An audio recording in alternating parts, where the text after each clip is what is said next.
good morning, and good night. Thanks again for downloading the Body Snatchers podcast. And when you listen, stream, or download straight to your device, CastBox is your best option. If you like what you hear today, don't forget to subscribe and comment. So let's get started. Enjoy the show.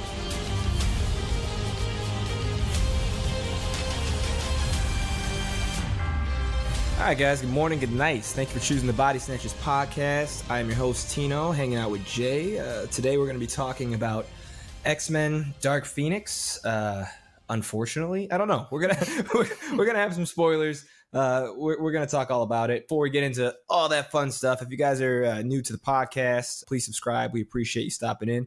If you are new to the YouTube channel, please subscribe. We appreciate you stopping in. Please help us grow. Our podcast is like off the charts, man. We did 5,000 downloads last month. Like, it feels good, but our YouTube is like, oh man, we need some friends. So if you, even if you've been listening to the podcast for a long time, help us out. Come over to YouTube, hit the subscribe button. Just help us build up our audience a little bit. We're just trying to expand, trying to make more friends. We really appreciate it. And if you're just new, go to bodysnatchersmedia.com and find us on any social, link that you prefer. Totally fine with that. How you been, Jay? Quick and sweet. I've been disappointed. That's how I've been. This movie hurt you, man? Oh, I'm hurt deep. I guess I should have known. I did know, but it still surprised me the amount of bad that was just filled within this whole movie. It was rough to sit through. What's frustrating for me is I'm having a really hard time pinpointing where they messed up with this film. Mm-hmm. And it's like we went into it with like things that you knew were already going to be kind of bad. Like, you knew the storyline was going to be kind of sloppy, a little messy, and we knew that we were going to hate like their stupid X-Men outfits because we already saw those in the trailer. And it's just like they never seem to get that quite right. Like, sometimes like you can have the X-Men outfits. We know they were in the comics. Technically speaking, it's not wrong, but I feel like there's like a time and a place for it. Like there should be a lot more scenes where they're coming together, and there's other ways to make it work. I'd prefer casual clothing, and like they just happen to be X-Men versus always doing the suits 24/7. Like, they suit up for everything, and I'm like, stop, please stop. Yeah, and it was kind of weird because then they would suit up, but then only call each other by their first names. They were never using their mutant names, so it was kind of weird. It was kind of, you was getting the worst of both worlds. You know what I mean? Yeah, and again, like, it's these outfits they actually are outfits that you've seen in the comics. So, I'm not super upset about it. Again, just to reiterate, I feel like there's a better time and place to have those outfits. You can't just be rocking them 24/7 in every scene. It becomes kind of corny to me. But that's really not even why we were upset.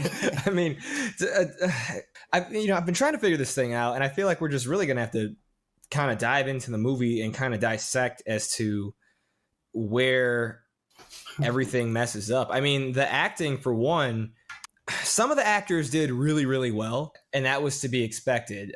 Like James, that played Professor X, or Michael, what's his name? Fassbender, or however you pronounce his last name, that played Magneto. Mm-hmm. They did good jobs. Jennifer Lawrence did a really good job. I don't want to say amazing, but she did a good job. She always does pretty good. Yeah, I feel like those three are the ones that really been carrying this series. You know what I mean? Like, for the last few movies, like, those have been the takeaways, especially Magneto. I think Magneto, like, just his character comes in the strongest. For me, it's a tie between Magneto and Xavier, because I feel like they really capture, the essence of what they're supposed to do. They get really into it. I mean, and these are like some heavy hitters in Hollywood right now. So, I mean, if they didn't live up to their, those names, I'd be disappointed. But they definitely delivered as much as they could. Mm-hmm. But this is, a couple good actors isn't going to save a movie. This is like Spider-Man, when the Ultimate Spider-Man, or whatever the hell it was called, 1 and 2, with Andrew Garfield. Andrew Garfield did a pretty damn good job. Nobody is ever upset with Andrew Garfield, but the movies are terrible. Like, you can't save him. Like, that was it. And I think that's kind of what happened here. Sophie Turner, who I just see as a Stark from Game of Thrones, which is funny to me at this point.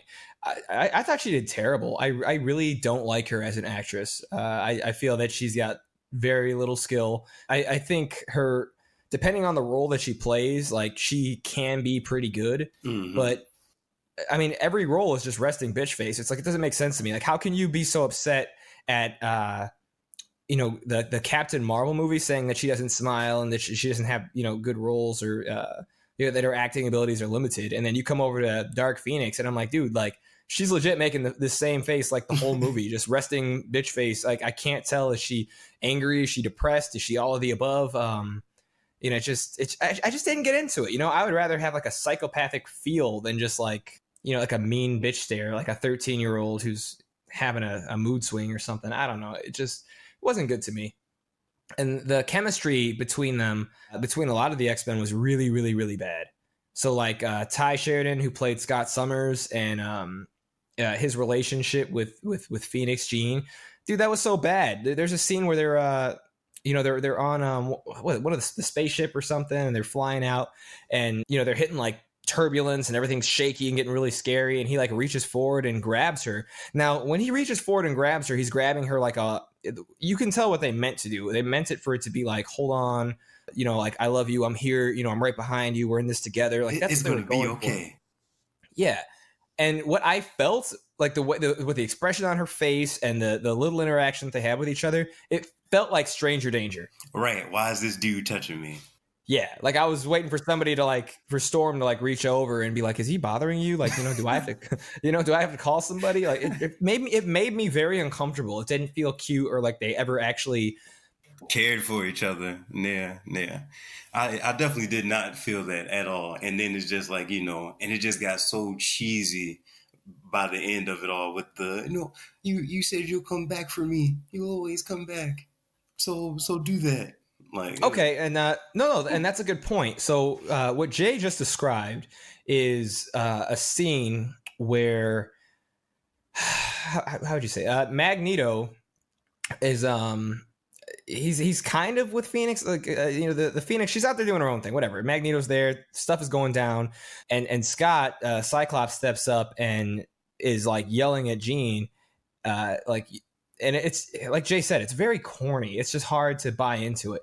And the problem isn't even really the line in itself. It's that there was no development going up to this. Mm-hmm. So it kind of makes Scott seem like, yeah, you might be a mutant, but maybe because you're missing a chromosome or something. Because his he's not, he sounds like he's not all there for all of his scenes. It's just really bad. It's just bad acting. Like I'm not super familiar with a lot of Ty's roles outside of Scott Summers, but this was a chance, with this being the last, X-Men movie, to kind of make up for a lot of the lack of character development we gotten in some movies. But this one was worse. This was the worst one I've seen so far. Yeah, the character development was really all over the place. Like, even with Magneto, he kind of did a lot of flip-flopping. Not a lot, but he went from being, no, vengeance is terrible, it's all bad, and then he was like, you know what? I changed my mind. I'm about to go kill her. Let's do it. And it was like, no, I had to change the heart. And it just all happened so fast and just so, it was just, I don't know. It was just bad. It just was not executed well. I don't know if it was rushed. I don't know if they were just like, it's the last one. Marvel got it. So whatever, we'll just throw it together. You know what I mean? Yeah. And it's like, I can't help but want to compare this to the original X-Men films and their take on, Phoenix. Did that cross your mind at all? I mean, it did. Firstly, it was just, why is it always the Phoenix? I get it, but it's just like, there's other villains. You know what I mean? There's other stuff that we could do. That could be a breath of fresh air. But I don't think. I just don't think that they really care. You know what I mean? Like, they really didn't care back then, because they was just like, we'll just make a movie. But I think now I don't know if they didn't plan on having the long game, or if they just was like, man, push it through. It's cool. Because it just wasn't developed. Like, it's just like stuff just happened, and it was just like, why are we even doing this? What are we doing here? Yeah, agreed. I mean, so Famke Janison, which I believe is how you pronounce her name, that was the original Jean Grey from the first films. And, by the time they got to, I think it was the third X-Men off the top of my head. That's when they, started doing all the Phoenix-y stuff. Mm-hmm. And it just, the character development was there. If there's one thing that you have to give them credit for in those early 2000 films, it's that they didn't put character development on the back burner. And you felt what she was trying to portray on screen. So when she lost it, like, everybody was torn and mixed up. And this actually brings me kind of back to something that Jay and I were talking about earlier, where basically, when this is how it should go.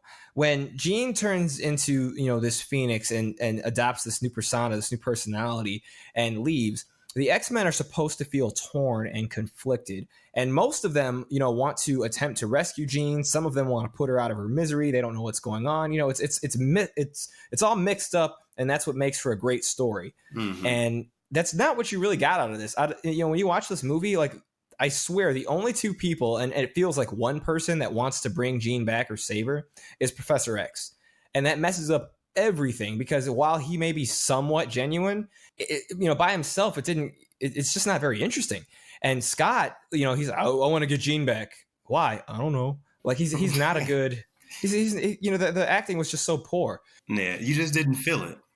You don't. So basically it's everybody but Professor X that, because Scott basically doesn't exist. He's a tool, that wants to save Jean. And outside of that, everybody else pretty much wants to kill her. So it's really not that interesting as far as actual raw story, goes. The special effects looked okay, I guess. Right. At times they looked okay. At times, terrible at others.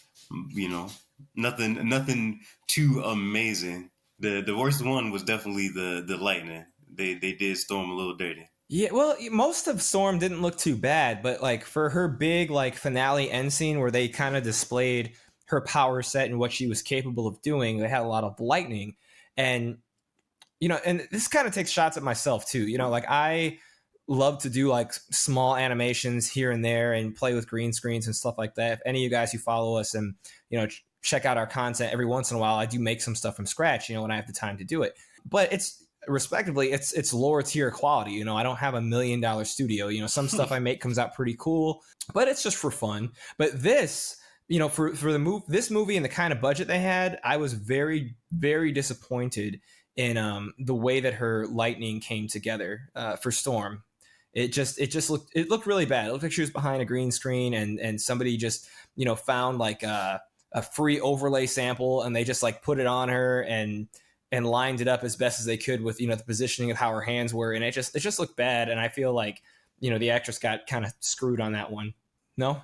Jeff? Yeah, maybe? I mean, maybe.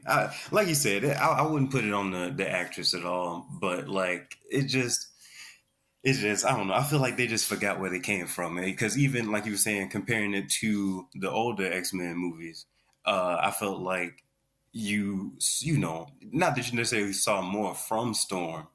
You just felt it. I felt nothing from this movie. Like, I'm an empty husk of a man right now. It is all bad. And another thing that was told very, very poorly was the whole lore of like the Phoenix. So I don't believe that not one time during that entire movie did they use the terminology Phoenix. And that upsets me because the Phoenix is the Phoenix is very, very interesting. And for this being the last movie, it's like, why would you not just say it? Like, you've got an alien race that comes to Earth, and you had every opportunity under the sun to, just explain a little bit about the lore and why they're chasing it. And they don't. They half-assed it. This was literally just as bad as Fantastic Four 2, Rise of the Silver Surfer, where they had Galactus in there. And even though I believe they might have used Galactus's actual name like once or twice, at the end of it, like, it was a cop-out. Like, they didn't show you a figure in the clouds or anything. They just showed a big storm kind of like figure, like in space, like tornadoes and lightning. Be ready. Yeah, and it's just like that was a cop-out, and that's what they did with this. They didn't want to use the term Phoenix because they didn't want to explain it. They didn't explain anything about the aliens outside of some mystical power, which is obviously the Phoenix, destroyed their planet, and now they're chasing it to try to capture it for themselves to revive their own species. Yeah, and I thought that it was weird, like you said, that they just never said it, and it seems like that's just a thing that we're kind of doing with movies, like, because they never they kind of hinted at calling Captain Marvel Captain Marvel. Like, okay, we getting it. They calling it Captain now, and they were saying something about Marvel versus Marvel. So I'm like, okay, they hinting at it. It's coming. But like with Wonder Woman, we never got that. I would have been happy if it would have been like, the little picture at the end of Wonder Woman. It was just like, who is this Wonder Woman? And the news clipping. And that would have been it. I would have been fine with that. But we didn't even get that. So it seems like that's kind of what they're doing in Hollywood right now. Is just, you know what it is. So we aren't going to say the name. We're not going to use it. Well, it's just irritating. And then what it seems like they were doing is, and correct me if I'm wrong, because I could be. It's been a while since I've gone through and read any like the Phoenix origin stories, the old comics. Hell, even watching the old X-Men cartoon, it's been a long time since at least like 6 or 7 years since I last rewatched that. The aliens, I believe that they were the Skrulls, and if they weren't, why didn't they just give out the name? Because they had the shape shifting capabilities and all that, but like, why wouldn't they touch base on that? Yeah.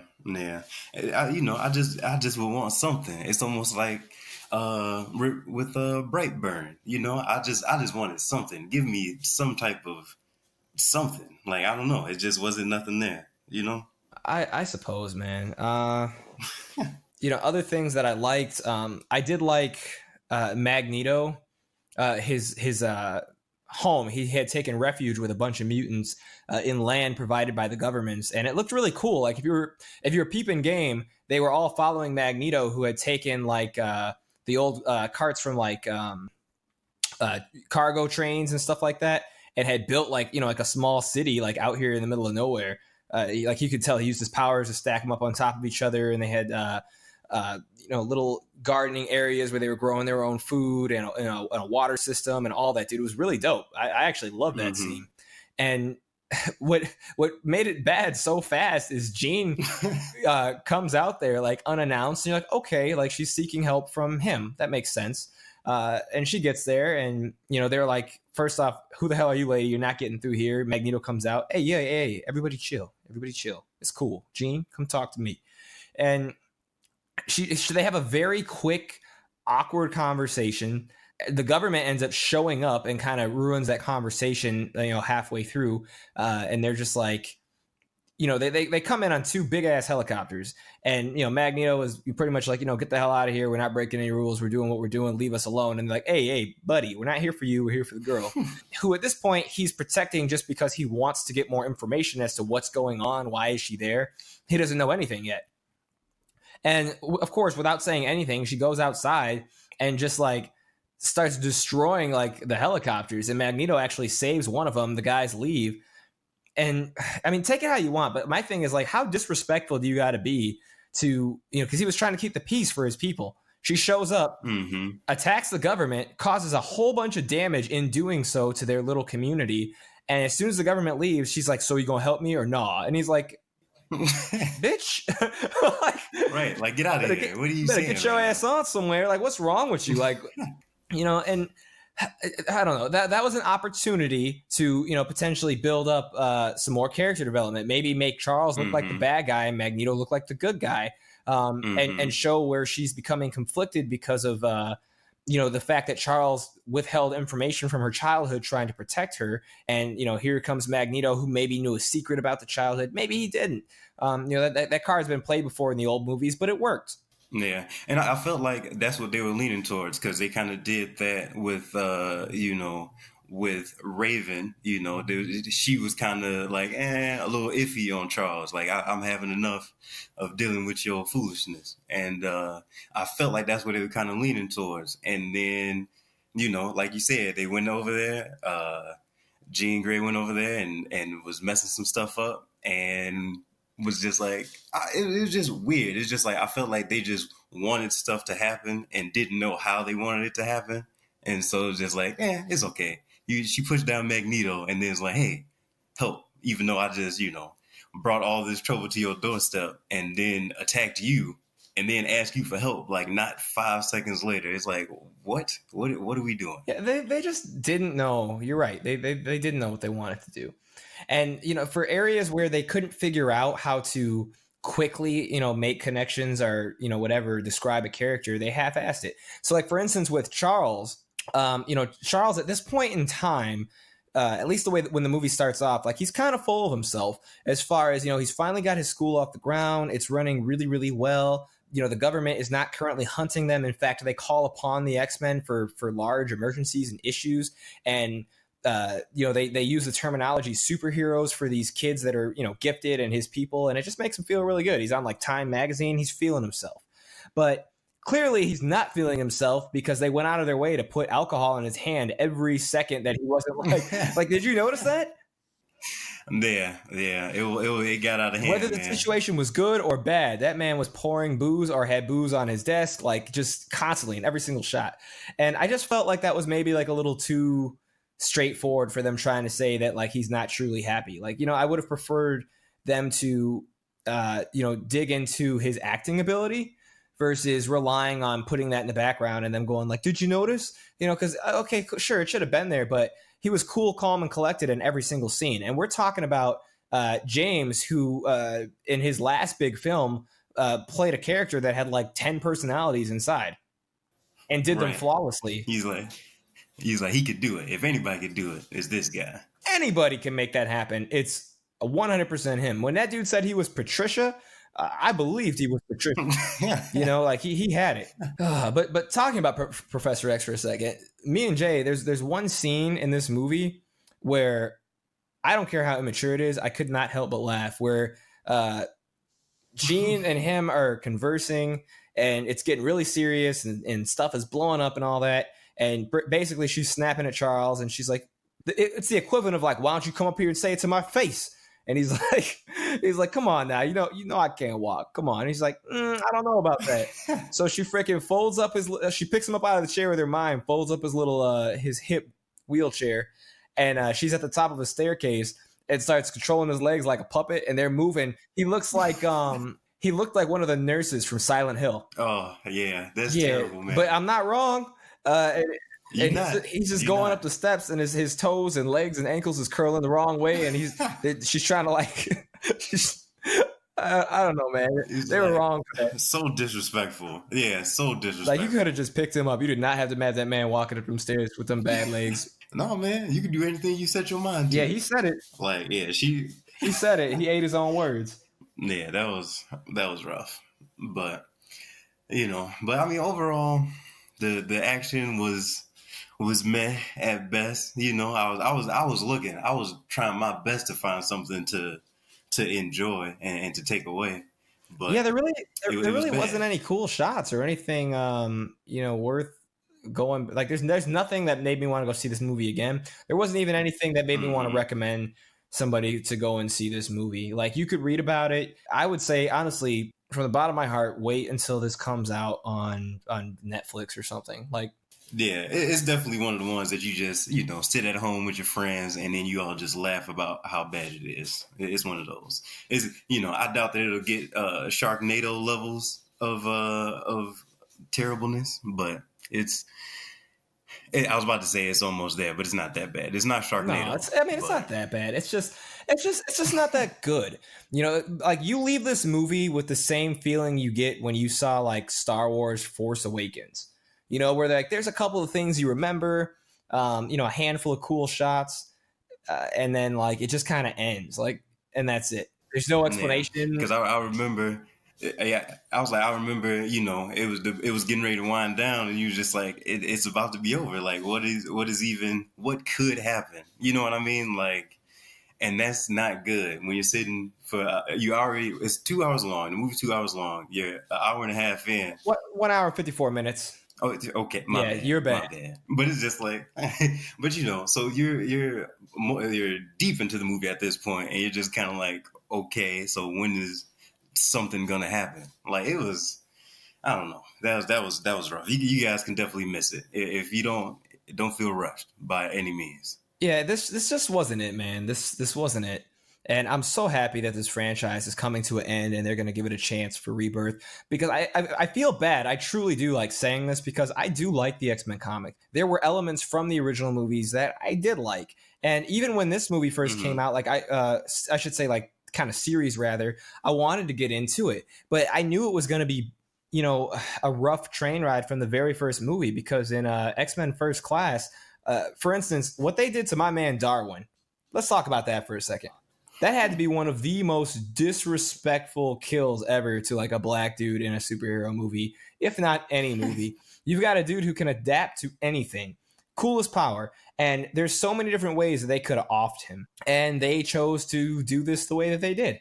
He said no respect. Yeah, you know, they freaking come up and they put the little atomic weapon in, bomb rather, like in his mouth, and you know he tried his best to adapt to survive, and obviously he couldn't. And I get the irony out of it, but like it was such a dirty way to like kill somebody on screen. It did like kind of bring up the serious levels for a movie, but it put a bad taste in my mouth where I was just like, dude, like this probably like wasn't the move, like. Right, he said he's not. Yeah, like y'all sitting out here, and the time frame is supposed to be like 60s, 70s, you know, civil rights and all sorts of, you know, crazy stuff's going on, and you're just out here offing black dudes. Like, you probably could have at least like hyped him up a bit more than you did. I mean, the only cool thing he did was they stuck his head in a fish tank, he adapted gills, and then they killed him like 10 minutes later. Right, and he's like, look what I could do. Yeah, I like the way you die, boy. Man, it's like, right.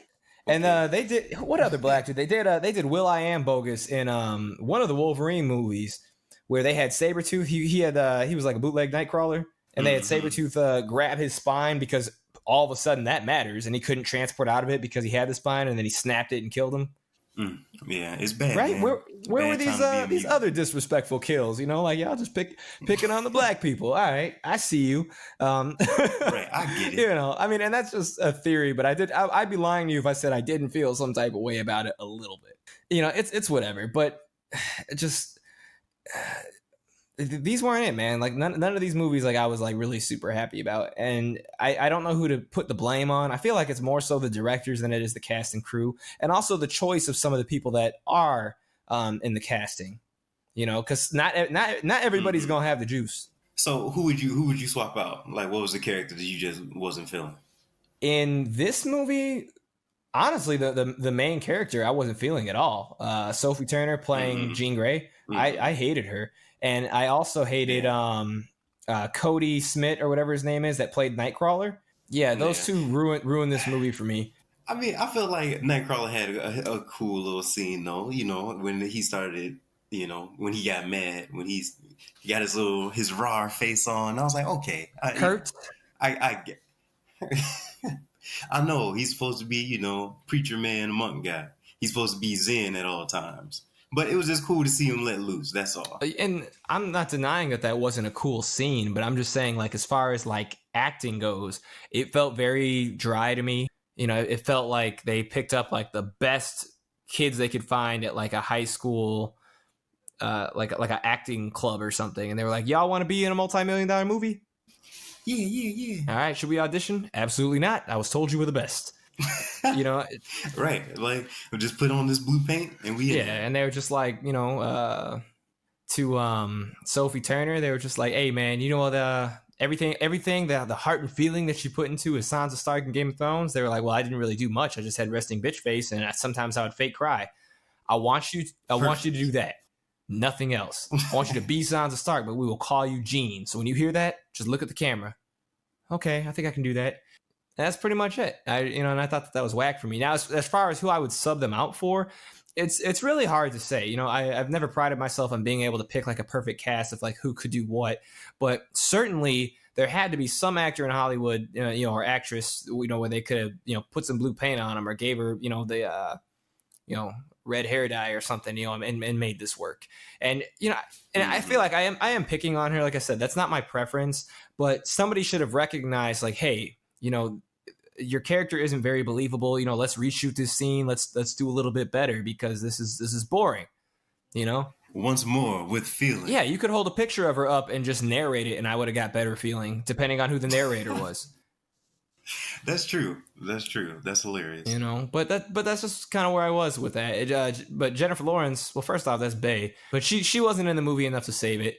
And Alexandra Shipp, who played Storm, she didn't get like any screen time for me to really, build up like any real like type of feelings about how she did do or didn't do. So I can't really complain, but she didn't like steal the screen either, which is fine. So I guess, that's cool. I probably would have preferred her to have a few more lines, if anything. Yeah. And you know what? Now that you say that, you definitely don't really see too much of the X-Men. It was really just like following Jean around, and then for it to be so dry because of how she's portraying her. I didn't think about that. Like that's probably the biggest difference between this and the Marvel movies, or even the older X-Men movies, is that you saw a lot of everybody. You got like a little bit of a feel of everybody, at least. Like on this one, you didn't really get. It wasn't really too much going on. No, it was not. So, all right, guys. Well, that's just kind of how we felt about it. So hopefully you enjoyed the show. If you're new, hopefully you stick around. Head over to bodysnatchersmedia.com. Add us on whichever social media network you'd like to. If you guys agree with us, hey, chime in. Let us know. Hell yeah, I also hated blank characters. And if you think we're totally wrong, let us know. Like, hey, this is one of my favorite actors, Tino. I think that you got this one wrong. I really liked her. I mean, your opinion's wrong, and you must like get off on watching paint dry. But if that's your thing, then that's fine. Who am I to judge? Right, you said just let us know. That's all. So, all right, guys. Thank you for tuning in, and have a wonderful evening and/or morning. All right, guys. Peace.